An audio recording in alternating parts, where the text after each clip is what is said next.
Happy Monday, 5th graders, and welcome to your word work lesson. Today's idiom is smell a rat. Smell a rat. Literally, you can see this person who has a fuchi face look. They are reacting to something that smells badly. This is an image or clip art of a rat.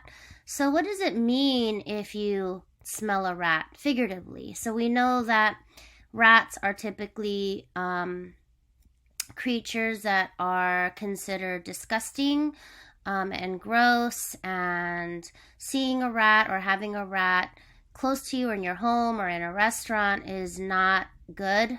So if someone smells a rat, figuratively, when someone says this means that the person is sensing that something is not right. So if you sense something is not right, you can say, uh-oh, I smell a rat. When you suspect wrongdoing or deception, you're smelling a rat. Or to realize that something is not as it is supposed to be is another definition of smelling a rat, the figurative meaning. In the Watsons Go to Birmingham on page 86, let me fix my little typo there. Byron came into the house and walked back out immediately. The text states, both me and Mama smelled a rat. So if you're doing this assignment before reading class, we're going to read this today. But as you know, Byron has a history of getting into trouble. He walks into the house, goes straight back out when he surprisingly sees Mama and Kenny there. And so Kenny, who's narrating, says, both me and Mama smelled a rat. They knew something had to be up. Something was wrong because of the way Byron walked in and then walked out. So we're going to read that today. Now, we're going to work on the suffix iv, which means having the nature of. So since we are working on character traits, like last week we described Joetta, we described what she is like, we described her character, we described her traits, we talked about what kind of person she is. So we know that she is protective. So this means, having the nature of protecting. We can consider her to be protective because, here's a sentence, Joey is very protective of Byron even though he makes poor decisions. And she must be protective of him because he is her big brother, and even though he does a lot of bad things, she still loves him and is his little sister and cries when he's going to get in trouble or is going to get a punishment. What does protective mean?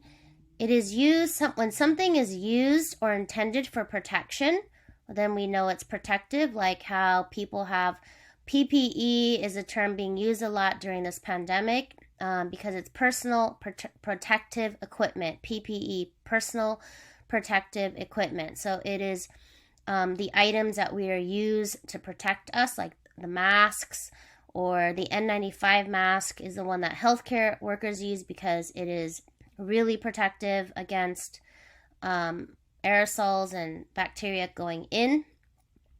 Now, so people who are not in the healthcare industry can just wear a regular mask. We know it's protective. We can also say someone is protective, meaning wanting to protect someone from harm or danger. So Joey is protective of Byron because she's protecting him from punishment, even though he might deserve some of it. We might say a sibling is protective of a younger sibling. Parents are protective of us and want the best for us and don't want anything to happen to us. We are protective of our family members.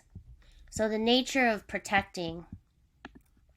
This week we're going to work on the Greek root auto, which means self. I'm sure you've heard lots of words that have auto in them. Automatic and automatically are our words today using the root auto. Something that is automatic is designed to work without needing someone to operate it. So here is an automatic car has these gear shifts. You don't have to do it yourself. It happens. You get to just shift the gears, and then this is considered an automatic car. We have here an automatic gate that just uses a remote to open it, or sometimes there's a sensor to open a gate or a door and it'll open automatically and close automatically. Here's a sentence, 2 sentences today.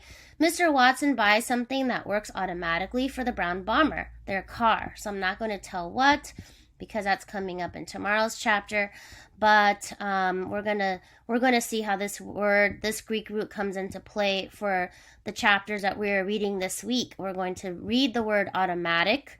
And of course, the brown bomber is their automobile, their car. We'll learn that word tomorrow. The gate will open when we approach it because it is an automatic gate. It has sensors and it will open automatically. And there are other things that work automatically, right? Like an automatic coffee maker, a microwave is automatic. So as technology improves, many more things have become automatic and we don't have to do as much work because the machine will operate it for us. So this is our word work for today. Happy Monday and have a great week.